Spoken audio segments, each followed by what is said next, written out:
Pemirsa, Anda kembali bersama kami. Selamat pagi Indonesia. Tercapainya gencatan senjata atas perang di Gaza di satu sisi disambut gembira warga Palestina yang saat ini tengah hidup dalam penderitaan dan juga kesengsaraan. Namun di sisi lainnya, kekhawatiran masih tetap ada mengingat Israel terlalu sering melanggar kesepakatan damai yang telah tercipta. Apa kata warga terkait dengan gencatan senjata Israel-Hamas? Akankah membuat warga Gaza dan juga Palestina secara keseluruhan akan membaik? Selengkapnya akan dilaporkan jurnalis Metro TV Elma Rosana dan juru kamera Maulana Ridwan untuk Anda. Selamat pagi, Elma, bisa Anda gambarkan terkait apa kata warga soal gencatan senjata Israel dan juga Hamas? Ya, Jason dan juga pemirsa, kesepakatan gencatan senjata ini telah tercapai setelah ada penyerangan militer secara besar-besaran Israel ke Gaza. Sebelumnya ini Israel mengklaim penyerangan militer ini karena mencegah dari kelompok perlawanan Hamas Palestina untuk berkumpul kembali. Sedangkan di sisi lain, Palestina mengklaim penyerangan militer ini karena Israel ini hendak menduduki wilayah tersebut dan mengusir penduduk secara paksa. Nah, kita akan kilas balik terlebih dahulu, Jason dan juga pemirsa, terkait dengan serangan militer besar-besaran Israel ke Gaza. Pasca kematian dari Yasser Arafat pada November 2004 lalu, militer Israel ini telah melakukan serangan militer besar-besaran ke Gaza dalam kurun waktu ini 2004, 2008, 2012, 2014, dan 2021. Dan kembali lagi pada tahun 2023, tepatnya pada 7 Oktober, militer Israel kembali melakukan penyerangan ke Gaza setelah Hamas melakukan serangan militer ke wilayah Israel. Nah, dari serangan militer besar-besaran tersebut, banyak korban jiwa yang berjatuhan, tentunya ini banyak juga dari warga sipil. Bahkan lebih dari 50% dari bangunan di Gaza ini telah hancur lebur akibat serangan tersebut. Dari sisi korban jiwa saja, hingga 13 Januari 2025 ini telah mencapai 46.584 korban jiwa. Tidak tebang pilih, Jason dan juga pemirsa, 70%-nya ini merupakan wanita dan juga anak-anak. Sedangkan hampir 109.700 warga ini juga mengalami luka-luka. Tentu serangan militer besar-besaran ini dinilai telah mengarah pada genosida. Banyak juga pejuang tokoh-tokoh dari Palestina, yakni seperti Yahya Sinwar hingga Hasan Nasrallah, Sekjen Hizbullah di Lebanon, tewas di tangan Israel.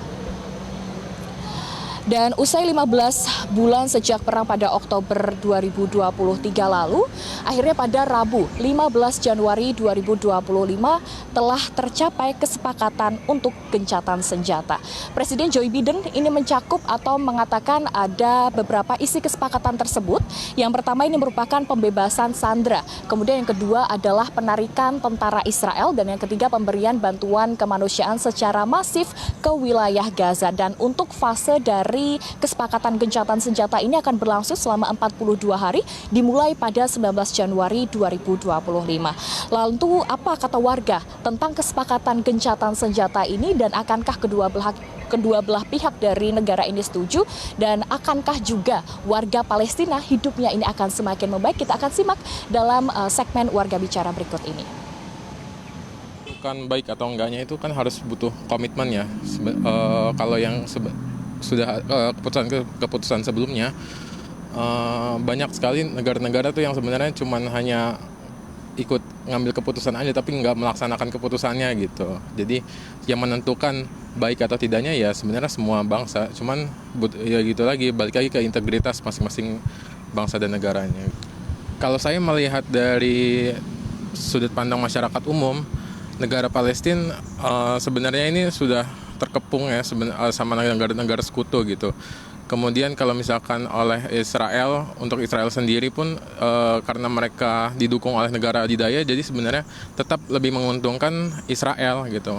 Jadi situasinya ini masih kurang menentukan apakah Palestina benar-benar merdeka atau tidak. Kalau kita membahas gencatan senjata antara Israel dan di Palestina itu lebih tepatnya ada yang bilang permusnahan massal juga, ada yang bilang genosida juga, dan bermacam-macamnya. Tapi bagi kita yang umat Islam itu adalah sebuah kriminalisasi yang benar kayak mengancam nyawa umat manusia. Jadi menurut saya pribadi itu lebih ke kayak bagaimana perspektif orang-orang menanggapi hal tersebut. Cuman bagi saya, karena saya adalah Islam, itu adalah sebuah hal yang sangat tidak manusiawi dan itu sangat tidak ada empatinya antar umat beragam gitu. Secara umum saya nggak tahu juga sih Kak masalahnya, cuman lebih ke kayak gimana sih semua negara dan semua negara yang punya kuasa di dunia ini bisa gitu membuat mencapai kedamaian, dan bagaimanapun caranya kedamaian itu tercapai gitu Kak. Misalkan perperangan tersebut udah damai gitu, pasti menurut saya pribadi kehidupan di Palestina bisa membaik Kak sepertinya. Karena menurut saya karena emang dari zaman dahulu juga Palestina tuh punya hubungan yang gimana ya, chaos juga dengan Israel. Jadi menurut saya jika perperangan itu dihentikan, maka kehidupan Palestina mungkin secara step by stepnya bakal membaik. Ini bakal saling menguntungkan nggak sih Kak dari Palestina dan juga Israel? Menurut aku nggak ada, karena dari berita yang kita tahu ya sama-sama mau menang sendiri sih Kak. Karena kan mereka mau memperebutkan hal yang menjadi keuntungan negara mereka gitu kan. Jadi menurut aku akan sedikit sulit.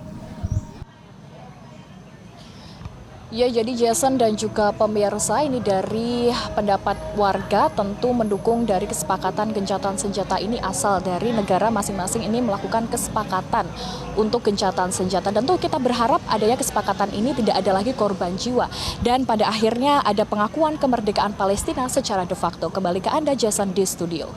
Terima kasih jurnalis Metro TV Elma Rosana telah melaporkan langsung untuk kami dan selamat bertugas kembali. Jelajahi cara baru mendapatkan informasi. Download Metro TV Extend sekarang.